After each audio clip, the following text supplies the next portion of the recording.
Saya bicara dan Anda bicara ini bukan berarti kita berbicara dalam waktu yang bersama. Jika teman-teman melihat papan tulis di sini, saya mencoba menganalogikan struktur percakapan itu sebagai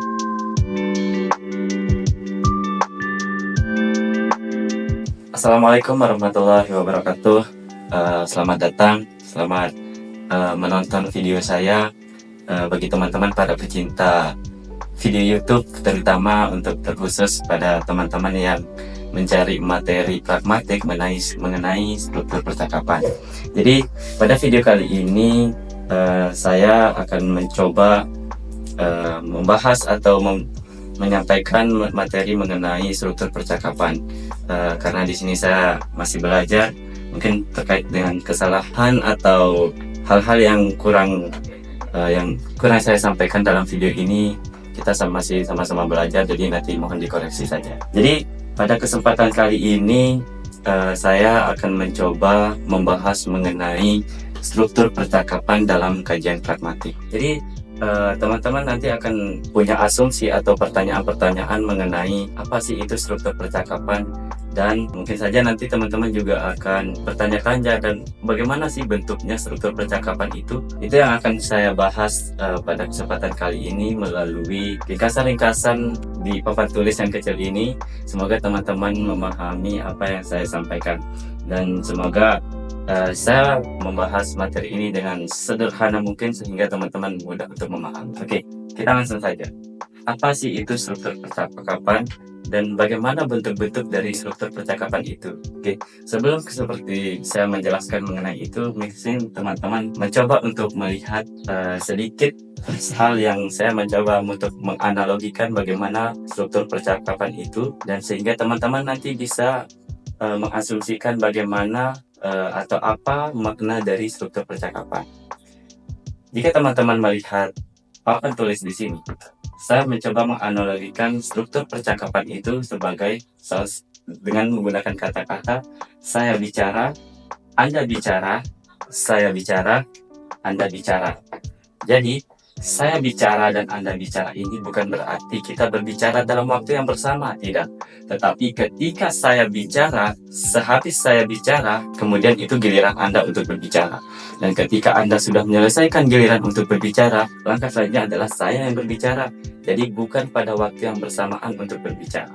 Ini adalah pola umum bagaimana struktur percakapan, teman-teman. Jadi kalau kita melihat analogi seperti tadi, bagaimana saya berbicara, Anda berbicara, saya bicara setelah Anda bicara juga, itu adalah pola-pola yang umum dilakukan dalam struktur percakapan atau dalam percakapan itu sendiri.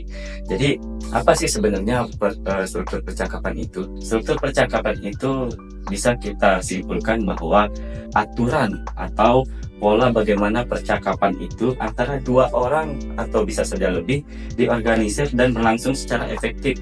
Nah, bagaimana komunikasi atau percakapan itu berlangsung dengan efektif adalah beginilah bentuknya. Ketika saya bicara, selesai saya bicara, silahkan Anda yang berbicara. Kemudian ketika Anda sudah berbicara, itu selanjutnya saya yang berbicara. Jadi seperti itulah. Setiap bahasa itu kan mempunyai struktur, seperti ada subjek, predikat, objek, dan keterangan. Begitupun dengan percakapan. Percakapan itu memiliki struktur, yaitu ada strukturnya berupa gilir bicara sebenarnya. Bisa diartikan seperti gilir bicara. Saya bicara, Anda bicara, saya bicara, kemudian Anda yang bicara.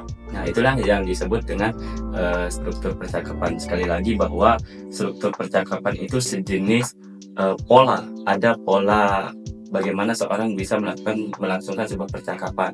Pola atau aturan yang mengatur bagaimana percakapan itu berjalan secara efektif.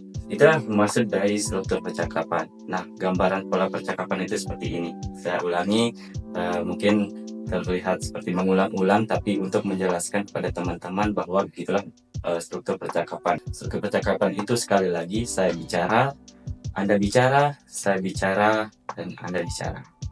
Oke, ternyata di dalam struktur percakapan itu seringkali kita melihat berbagai macam bentuk atau hal-hal yang sering terjadi di dalam percakapan. Di dalam percakapan itu saya menemukan di dalam buku jurcuyul, hal-hal yang terjadi atau bentuk-bentuk yang sering terjadi di dalam percakapan itu ada 3 teman-teman. Yang pertama itu ada jeda, yang kedua ada overlaps, dan yang ketiga back channel.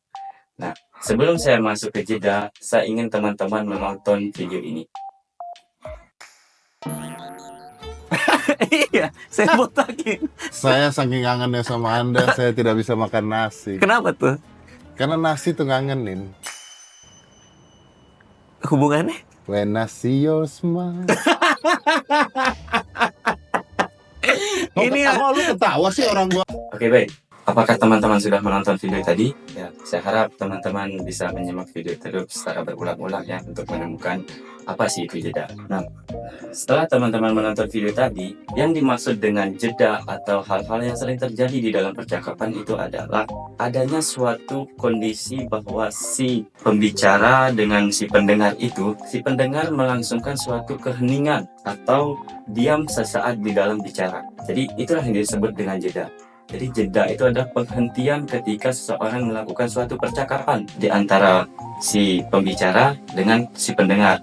Nah, hal tersebut sering terjadi disebabkan oleh kurangnya pemahaman antara kedua belah pihak. Mungkin saja contohnya, saya sebagai pembicara berbicara mengenai feminisme, misalkan. Kemudian si pendengar atau lawan bicara saya tidak mengetahui apa itu feminisme. Saya dengan asiknya berbicara tentang feminisme, bagaimana perempuan melawan dan lain sebagainya. Tapi si pendengar atau lawan bicara saya tidak memahami mengenai hal itu, sehingga hal-hal yang terjadi itu adalah kadang mereka diam, kemudian diam dalam jangka waktu yang sedikit panjang, kemudian atau pendek dan lain sebagainya, sehingga mereka tidak paham tentang feminisme atau tidak paham mengenai apa yang saya bicarakan.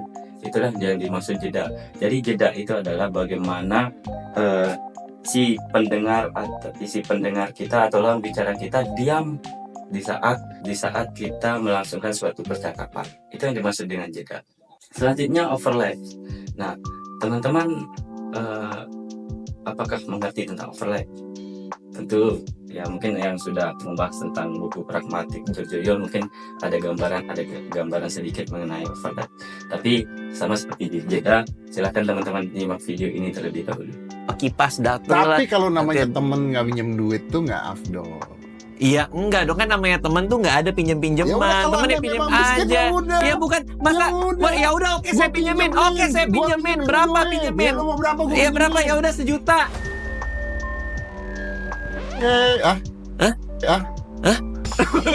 Ini bener. Oke, baik. Teman-teman sudah menyaksikan? Nah, kita lanjutkan.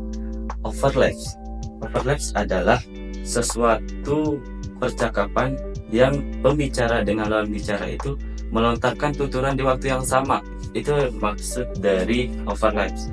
Overlaps itu sendiri bukan berarti kita ingin melangsungkan pembicaraan karena kita paham atau sebagainya, enggak.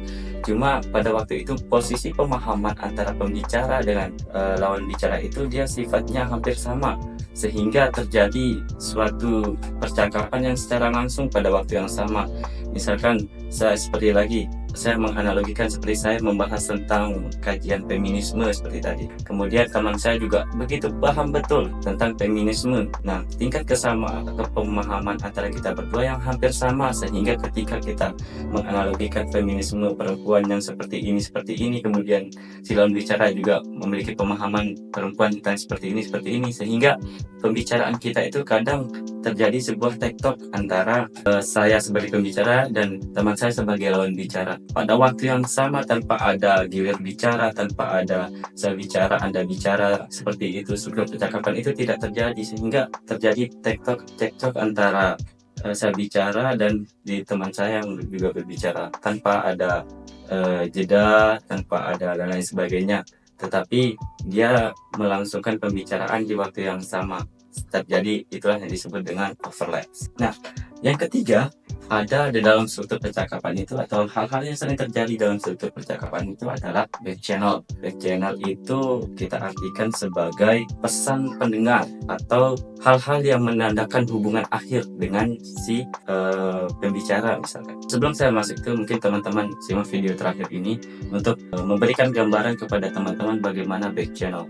Resiko tidak kembali. Jadi ikhlas. Jadi Anda harus ikhlas, belajar ikhlas. Agama Anda apa? Loh, kenapa tiba-tiba nanya agama sih? Kita lanjutkan.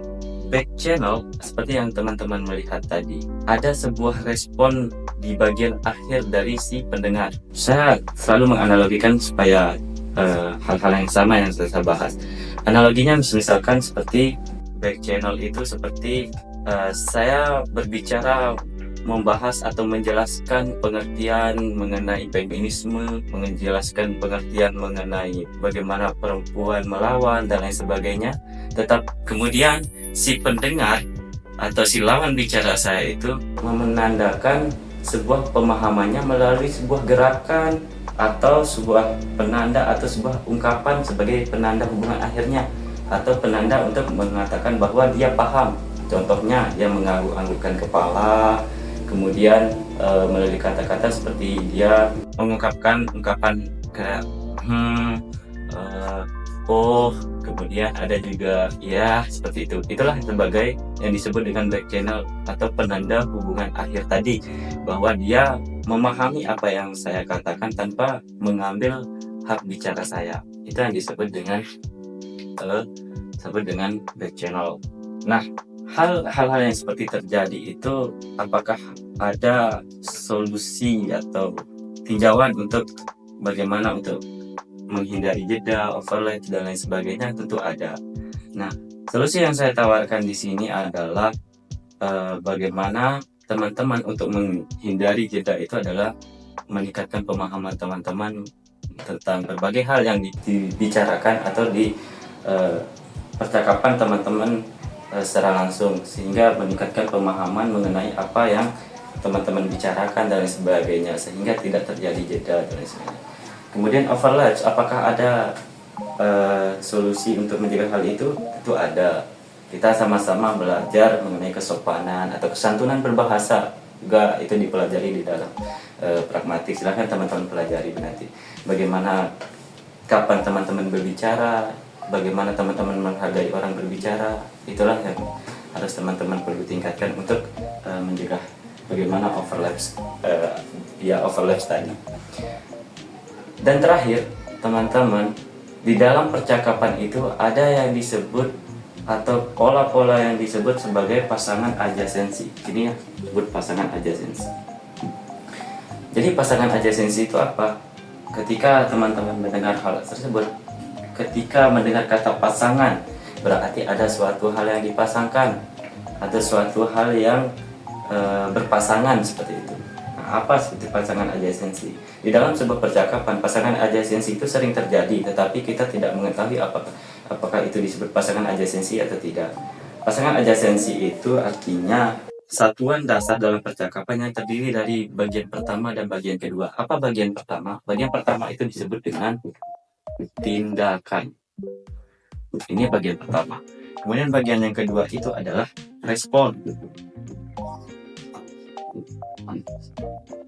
Ini adalah dua hal yang ada di dalam pasangan adjasensi. Bagaimana si pembicara melakukan sebuah tindakan dan bagaimana respon dari si lawan bicara kita. Nah, jika bagian pertama telah ditentukan, maka bagian keduanya memiliki tipe respon yang tertentu. Jadi pasangan adjasensi itu pasangannya memang itu pasangannya. Contohnya, kata terima kasih. Terima kasih diucapkan oleh si pembicara. Nah, respon yang harus diterapkan oleh si lawan berbicara adalah mengungkapkan kata sama-sama. Nah, itulah yang sering terjadi di dalam percakapan. Terima kasih. Nah, saya mengucapkan terima kasih, kemudian lawan bicara saya mengucapkan sama-sama. Itulah yang dimaksud dengan pasangan adjasensi. Jadi, mungkin itu saja yang bakal saya sampaikan dalam video ini. Semoga teman-teman memahami bagaimana struktur percakapan, hal-hal yang sering terjadi di dalam struktur pasangan, di struktur percakapan, dan bagaimana pasangan adjasensi atau percakapan itu dilakukan secara baik dan sebagainya. Jadi sebelum saya mengakhiri video ini, sekali lagi bahwa struktur percakapan itu adalah pola atau aturan tertentu yang sudah diasumsikan atau sudah dikenal baik, mulai dari strukturnya seperti itu. Struktur percakapan itu seperti saya berbicara, setelah saya bicara silahkan Anda berbicara, kemudian setelah Anda berbicara saya dilanjutkan dengan saya berbicara. Kurang lebih seperti itu dari struktur percakapan. Mengenai jeda itu adalah pemberhentian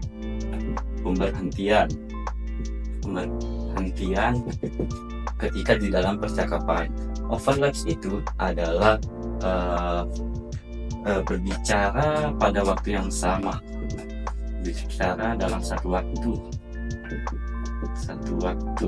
Nah, sedangkan back channel itu adalah sifatnya bagaimana respon terhadap hubungan akhir dari sebuah percakapan itu, yang menandakan bahwa si pembicara itu paham dan menyimak apa yang dibicarakan oleh si pembicara.